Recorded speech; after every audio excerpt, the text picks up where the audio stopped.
Welcome back to the Ghost Collector. You know, most of the unsettling stories in my collection don't come from famous haunted castles or historic battlefields. They come from regular people, living regular lives. And a friend named Gary shared this with me when we were teens, and it has stuck with me ever since. It's a story about being in the wrong place at the wrong time, and receiving a very specific kind of help from a very unlikely place. I want you to put yourself in his shoes for a moment. Picture the world before everyone had a lifeline in their pocket. Because for Gary, this happened back in the 1970s. He was just a kid, and something reached out from the dark. This is called the Mortuary Coin. This happened to me back in the 1970s. I was just a kid. I couldn't tell you the exact year anymore. But I was young enough that being stranded alone after dark was genuinely terrifying. Though, back in the 70s, nobody really thought twice about leaving a kid on the sidewalk after dark. It was probably past 9 o'clock at night. My mom had dropped me off earlier for one of those community self-defense classes for kids. I vaguely remember learning a few basic karate moves, how to block a punch or break someone's grip. I wasn't any good at it. I didn't know anybody else in the class either, because we lived out in the country, miles away from the neighborhood kids and classmates. Honestly, most of that night is just a blur, but I remember what happened afterwards, crystal clear. When the class wrapped up, we all filed down the stairs of this old building and out onto the sidewalk. Parents and cars were waiting at the curb. One by one, kids climbed in the back seats and disappeared into the night. I stood there, looking for my mom's car, but it wasn't there. At first, I wasn't worried. Parents ran late, so I waited. Another car pulled up. Another kid left, then another. Pretty soon there were just a few of us. Then there were two. Then it was just me. Eventually, even the instructors packed up and left. You have to remember, parenting in the 70s was just different. No cell phones, no texting your parents to see where they were. The instructors didn't even have a clipboard to check you off before you left. You showed up, you took the class, it ended, and someone was supposed to pick you up. If they didn't, well, you just stood there. Once I realized that all the adults were gone, I looked around and tried the front door of the building, and it was locked. Then the lights inside went out. The building behind me was pitch black. I remember standing at the bottom of the steps, squinting through the dark windows, just hoping someone was still inside. Nobody. I was totally alone. That was when the worry started to set in. No message from my mom, no way to call her, and with every minute that passed, the town got quieter and quieter. I started thinking about a payphone. There was a donut shop about 2 blocks away, and I knew they had one. I dug into my pockets. Nothing. Not a dime. So now I'm stuck making a choice. Do I stay put where my mom told me to wait, or do I start walking through a dark town looking for a payphone that I couldn't even afford to use? The building sat right on the edge of the old business district. To my left was a residential street. Huge old houses, massive trees, deep yards, and massive patches of pitch black between the streetlights. To my right, a couple of blocks away was downtown. But by 9 o'clock back then, downtown was dead. No restaurants open, no bright storefronts. The whole town felt completely shut down. And directly across the street from me was the mortuary. It had been there forever, just an old funeral home sitting back a bit from the road, surrounded by thick bushes and deep shadows around the entrance. Growing up, I wasn't really afraid of it. It was just a local mortuary. It was dark, and it was closed, and frankly, I had bigger things to worry about, like where the hell my mom was. I kept staring down the road, hoping that every flash of headlights was her car, but nothing. I checked my pockets a second time, praying a dime had magically appeared. Still empty. I kept fixating on that payphone. If I just had some change, I could call home. And right then, I heard it. A tiny, faint sound from across the street. A sharp, metallic clicking. Then I saw movement. Something small caught the streetlight, coming out of the dark shadows near the mortuary entrance. For a split second, I thought it was a mouse or a big beetle. But then I realized it was 2 separate objects, and they were moving fast. 2 coins came rolling right out from that dark front yard of the mortuary, across the road, and straight toward me. They weren't bouncing or tumbling. They were rolling perfectly upright. I watched them cross the street. One of them began to drift off to my left, veering down the block until it vanished into the darkness. But the second coin came right for me, It crossed the entire width of the road, hit the curb right in front of my shoes, and fell flat, right at my feet. I didn't pick it up. I just froze and stared at it. It was a silver dollar. Now, if you were a kid in the 70s and found a silver dollar, that was a massive win. That was real money. But I wasn't excited. All I could think about was where it came from. My immediate thought wasn't ghosts. It was a person. Someone had to have rolled them. Someone was across the street in those shadows. Someone I couldn't see, who had been sitting there watching a lone kid stand in the dark. And somehow, they knew I needed money. That's what freaked me out. I backed up the stairs behind me, just a few steps, trying to get away from the curb. I kept my eyes locked on the mortuary. There were thick shrubs, low brick walls, heavy shadows. Plenty of places where someone could be crouching. I tried so hard to make out a silhouette, a face, anything. My knees were shaking, and I was ready to bolt. If anyone stepped out of those bushes, I was going to sprint towards downtown. But nobody stepped out. Nobody laughed. Nobody taunted me. There wasn't even the sound of footsteps running away. The mortuary stayed completely still, completely dark. The street stayed dead quiet, and that silver dollar just sat there on the pavement. A minute passed, maybe two. When you're a scared kid alone at night, 2 minutes feels like an hour. Then finally, headlights, and they didn't turn away. A car pulled up right to the curb, and it was my mom. I flew down those stairs, but right as I reached the car door, I remembered the coin. It was still sitting there. I bent down, scooped it up, and the exact second my fingers touched it, my stomach dropped. It was cold, not just cool from being outside, but ice cold. It hadn't been raining, the coin wasn't wet, and this wasn't winter. It was the middle of summer. School hadn't even started yet. That asphalt had been baking in the valley heat all day long, and there was absolutely no logical reason for a piece of metal lying in the street to feel like it just came out of a freezer, but it did. I threw it in my pocket, climbed into the car, and didn't say a word. My mom was already stressed out, apologizing over and over. She'd gotten stuck behind a massive freight train out in the country. If you live near tracks, you know how it is. A train stops and you're just stuck. Years went by. It became one of those weird childhood memories you store in the back of your brain. I think about those coins rolling across the road, the dark funeral home, and how cold that coin felt in my hand. But I never had an explanation for it. Then, much later, I was reading up on old funeral customs, and I stumbled across the tradition of placing coins over the eyes of the deceased. Sometimes pennies, sometimes silver dollars. The weight kept the eyelids closed before embalming. In older traditions, it was told to pay for passage into the afterlife. I didn't know any of that as a kid. I wasn't thinking about dead people while I waited for my mom. But once I made that connection in my head, I couldn't unmake it. I actually went to the library to research if American funeral homes really did that. Turns out they did.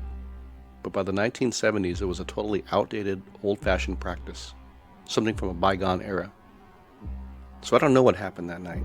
There's probably a rational explanation. Maybe someone was hiding in the bushes. Maybe they saw a stranded kid and decided to mess with them. Maybe it was just a bored teenager pulling a prank. That's entirely possible. But there are a few details that have always bothered me. First, I never saw a soul. I watched that property like a hawk after those coins rolled out. Nobody ran, nobody moved, the bushes never shook. Second, if it was a prank, someone threw away 2 silver dollars. In the 1970s, $2 was a decent chunk of money, especially to a kid or a teenager. Why throw it away? And why did one of those dollars roll directly to the feet of a kid who was literally wishing for a coin to make a phone call? And then there's the cold. I can still feel it if I think about it enough. The weight of that silver dollar and how unnaturally freezing it was on a hot summer night. Maybe it had been stored in an air-conditioned room right before. Maybe my memory has exaggerated the chill over 40 years. All of that is possible. But there's one more possibility. The mortuary had been operating on that corner for nearly a century. Think about how many thousands of people passed through those doors. How many families grieved there. How many bodies rested behind those dark windows. I've never heard a single ghost story about that building. I've never heard anyone claim it's haunted, and nothing weird ever happened to me there again. Just those 2 coins rolling out of the darkness, one vanishing down the street, and the other coming all the way across the asphalt, stopping dead at my feet. I still have that silver dollar. It's packed away in a box of old childhood belongings. Every once in a while, I'll be digging through my old things and I'll run across it. And the moment I hold it, I'm right back there. A kid alone on the steps, a dead downtown, and a dark mortuary across the street.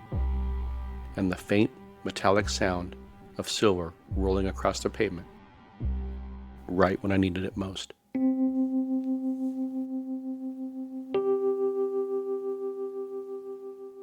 I want to say a huge thank you to Gary for sharing that. There's a strange postscript to this story. I actually know the exact location where that happened. And over the years, I've driven through that little town and passed through those very buildings more times than I can count. And I have to tell you, every single time I cruise past that old curb, I look across the asphalt to that mortuary, and my mind instantly remembers the story Gary told me so many years ago. It still gives me the chills. It just goes to show you how an old location can hold on to a memory. Our next collected story operates on a very similar wavelength. It reminds us that the paranormal doesn't always wait for the midnight hour or a pitch-black cellar. Sometimes all it takes is a normal downtown street in broad daylight to witness something that simply isn't supposed to be there. This comes to us from a listener who took a recent midday drive down a familiar road and crossed paths with the impossible. This is David's story. My family and I have always enjoyed visiting a small gold rush town about an hour from where we live. Every couple of months, we'll drive up and spend the afternoon walking through the old downtown. We browse the shops, visit the little museums, buy candy for the kids, and usually eat at one of the same restaurants we've been going to for years. It's become one of those comfortable family routines. The town itself is old and picturesque, with narrow streets, aging brick buildings, wooden storefronts, and bits of 19th century history still visible everywhere you look. The main street is usually crowded on weekends, especially during the warmer months, so I normally avoid driving through the center of town. Instead, I use a quieter road that runs parallel to the main drag. It passes behind many of the older buildings and has several public parking lots scattered along it. We had a favorite lot that we usually parked in, and that was where I was headed that Saturday. Everything about the day felt normal. We were talking about where we wanted to eat and which stores the kids wanted to visit first. But as we approached our usual parking area, traffic suddenly stopped. A small farmer's market had been set up on the lot, and part of the road had been closed to vehicles. A few cars were backed up in front of us, each waiting to turn right or left and find another way around. There wasn't much we could do except sit there and wait. I decided we should turn around and head back to a smaller lot that we'd already passed. While we were stopped, I happened to look through the driver's side window, and that was when I saw the little boy. He was walking quickly along the sidewalk on the other side of the road, almost directly beside us. He looked about 2 years old. He had light blonde hair, round cheeks, and the slightly unsteady but determined walk of a toddler trying to move faster than his legs really allowed. But the first thing that caught my attention was what he was wearing. He had on a pair of feety pajamas. Not the thin, fitted pajamas you usually see on children today. These were thick and loose, almost bulky, with a zipper that ran from the neck all the way down to the front. The material looked soft but heavy, and the feet were covered in smooth white vinyl. I recognized them immediately because they looked almost exactly like the pajamas I wore as a child in the early 1970s. They were so specific to that period that seeing them instantly brought back memories. The boy did not look like a child dressed in modern clothing designed to resemble something old-fashioned. He looked like a child from an old family photograph. At first, the pajamas were only a curious detail. What really bothered me was that he was alone. This was a busy Saturday afternoon. People were walking along the sidewalk, cars were backed up on the road, and the farmer's market was taking place only a short distance away. A 2-year-old child was hurrying down the street in old-fashioned pajamas with no adult anywhere near him. I immediately started looking for a parent. I assumed there had to be someone following close behind, perhaps distracted by another child or carrying bags from the market. But I didn't see anybody watching him. He continued along the sidewalk, weaving in and out of the pedestrians. He passed 3 or 4 adults as I watched, and none of them reacted to him. That was the second thing that seemed wrong. They didn't turn their heads, they didn't slow down, they didn't step aside to let a kid go by. No one looked around for a worried parent or reached out to stop him. They seemed completely unaware that he was there. It was almost as though he was moving between them without occupying the same space. At one point, he passed extremely close to a woman walking in the opposite direction. From where I sat, it looked as though they were about to bump into each other, but neither of them moved. The woman continued forward without looking down, and the boy hurried past her without breaking stride. I remember saying to my wife, "Hey, look at that kid." She was looking down at her phone and either didn't hear me or didn't understand what I was pointing at. And by the time she glanced up, I think the boy had already moved beyond her line of sight. But I kept watching. The old building beside him was L-shaped. The front of it faced the main street, while the longer side stretched down a smaller cross street connecting the main road to the back road where we were sitting. There were several storefronts and entrances along that portion of the building, although most appeared closed or unused. Attached to the rear of that long section were 3 or 4 wooden narrow sheds. They jutted outward from the building into a dirt and weed-covered strip of land. From where I sat in the car, I could see the outside walls and doors of those sheds, but not their interiors. The doors faced roughly the same direction that we were driving, so anyone entering one would disappear from my view almost immediately. The little boy stepped off the sidewalk and walked into that dirt lot. That was when my concern changed into real alarm. There were knee-high weeds, bits of discarded wood, and debris scattered around the back of the building. It wasn't a place where a toddler should be walking alone, especially barefooted inside pajama feet. He moved through the weeds as though he knew exactly where he was going. I watched him approach one of the wooden sheds. It was weathered and badly worn, with a rough door hanging slightly uneven in its frame. The whole structure looked old enough that I immediately pictured nails, spiders, rats, and splintered boards inside. The boy reached for the door. Then he opened it, and he stepped inside, and the door closed behind him. And for a moment, I just stared at the shed. My first thought was that the structure must connect to the building. Maybe it wasn't really a storage shed. Maybe it served as some sort of rear entrance to an apartment or business, and perhaps the boy lived there. That explanation didn't make a whole lot of sense, but it was the only one I had. Traffic began moving again, and I had to turn my attention back to the road. We doubled back, found the smaller parking lot, and parked. Then we went on about our day. We walked along the main street, looked through the shops, bought candy, browsed toys, and stopped for lunch. The kids had a good time, and everything felt normal again. But I couldn't stop thinking about that boy. Every so often I would picture him weaving through the crowd in those old-fashioned pajamas, and I kept wondering why no one else had seemed to notice him. I also wondered about the shed. Had someone been inside waiting for him? Was there really an apartment connected to it? Had I watched a neglected toddler wander into some unsafe storage area without doing anything? The more I thought about it, the more guilty I felt. Several hours later, we started walking back toward the car, and by then the farmer's market had ended. The tables and tents were gone, and that blocked section of road had been reopened, and the area behind the old building was quiet. As we walked along the side street, I found myself studying the building more carefully. There was an old, faded sign painted along part of the wall. From what I could make out, the building had once contained apartments or perhaps an old city hotel. But most of it looked abandoned now. Several of the doors appeared unused, and I saw no signs that anyone was living there. The only active business I could identify was the barber shop near the front of the building. That made the sheds even more puzzling. They were attached to the rear of a section that appeared vacant. When we reached the parking lot, I told my family I wanted to look at something. So I walked back toward the strip of dirt behind the building. In the daylight, standing only a few feet away, the sheds looked even worse than they had from the car. The wood was gray and splintered. Weeds had grown thick around the base of the doors. Dirt and debris had accumulated along the thresholds. There was no fresh footprints, no bent weeds, no sign that anyone had recently walked through the area. And then I noticed the padlocks. Every one of those sheds was locked. Not with new locks either. The padlocks were old and weathered. Some had rust around the keyholes and corrosion along the metal loops. The doors looked as though they had not been opened in years. I checked the shed I believed the boy had entered. It was secured shut. There was no gap large enough for a child to squeeze through.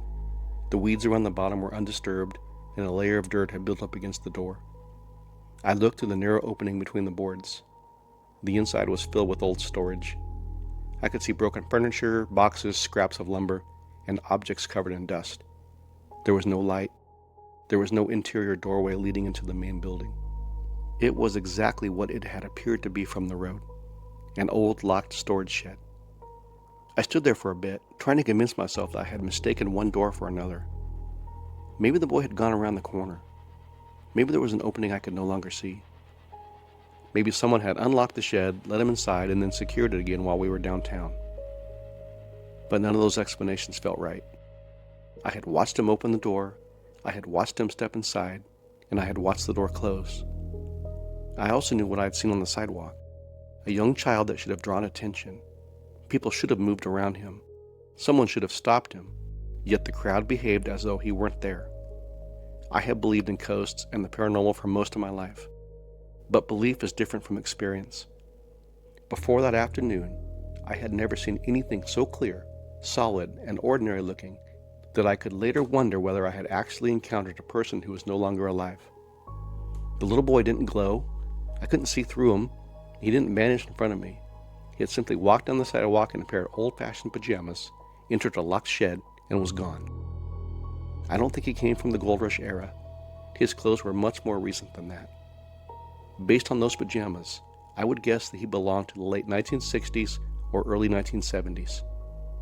And that somehow makes the whole thing sadder to me. I sometimes wonder whether a family once lived in the apartments or the old hotel above those storefronts. Maybe the boy wandered those hallways when the building was still occupied. Maybe the sheds were used differently. Maybe there had once been a doorway connecting them to a room that no longer existed. Or maybe something happened to a little boy there, and part of him still follows the same path he knew when he was alive. I have returned to that town several times since then.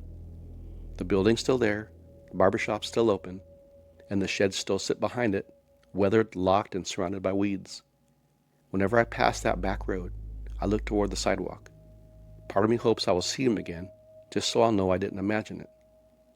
But another part of me is afraid that I might, because the first time he seemed completely unaware of me, and I'm not sure what it would mean if, the next time I saw him, he looked back.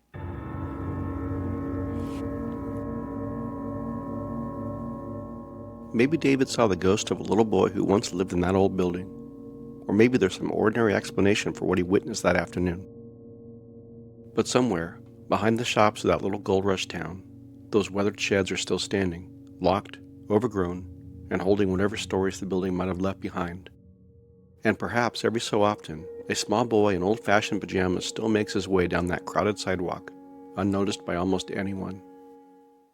Thanks for listening to The Ghost Collector. If you enjoyed tonight's episode, be sure to follow, subscribe, and share it with someone who enjoys true paranormal tales. For additional information, photos, and original sources related to tonight's stories, visit theghostcollector.com. If you have a real paranormal experience, maybe it's time to let someone collect it. Music and sound effects used in this episode were sourced from freesound.org and are licensed under Creative Commons Attribution. Full source details are available at theghostcollector.com. Thanks for listening.